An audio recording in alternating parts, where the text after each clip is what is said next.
Morning students, welcome back to a new session. In the previous session we have learned about number system, types of number systems in our day life. Here we are going to use uh, some applications on the number system.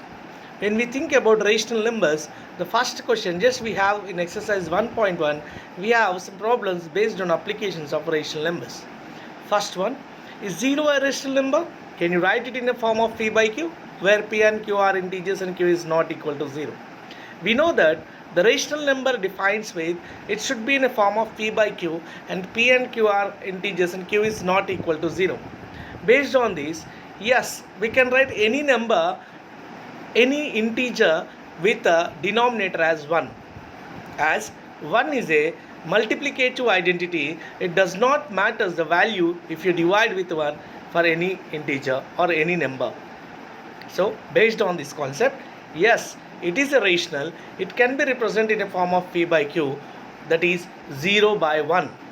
Here the condition also satisfies, q is not equal to 0. Similarly, we have some applications how we are going to insert rational numbers between any two numbers, whether it is integers or whether it is rational numbers, between two rational numbers. Now we'll check out with natural numbers. 1 and 2 are natural numbers. How we are going to insert 5 rational numbers between 1 and 2?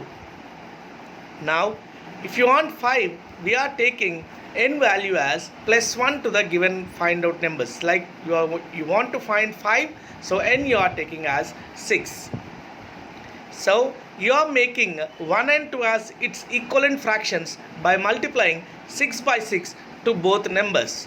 Now 1 can be written in a form of 6 by 6 and 2 can be written in a form of 12 by 6.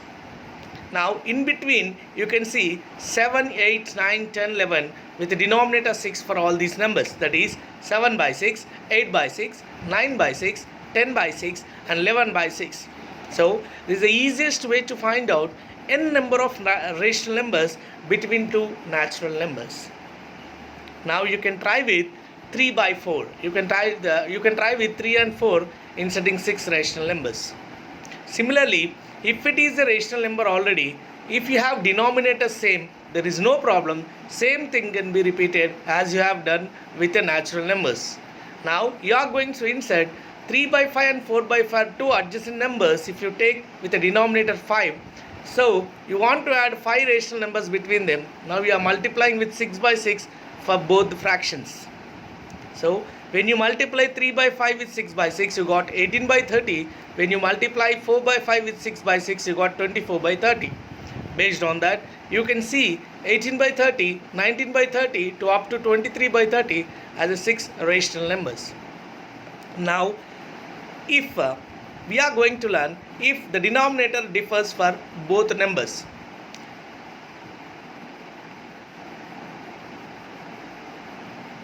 You can check with these examples. You can try with these examples.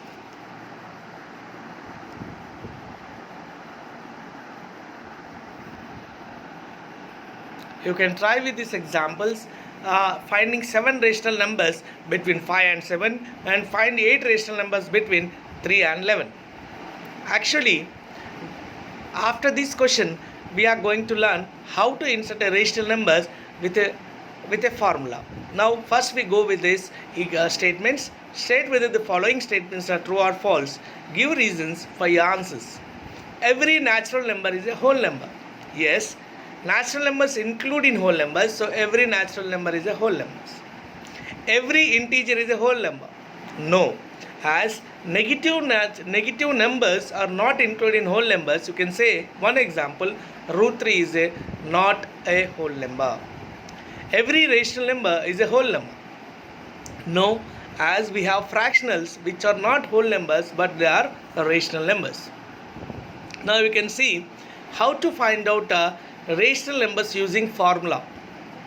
Generally, we have in between any two numbers, if we find out a rational number between two numbers, we are taking a formula a plus b by 2. Now let the two given numbers be a and b, respectively a equal to 3 and b equal to 4. We know that the rational numbers between a and b is given by a plus b by 2. So the rational number between 3 and 4 is 7 by 2.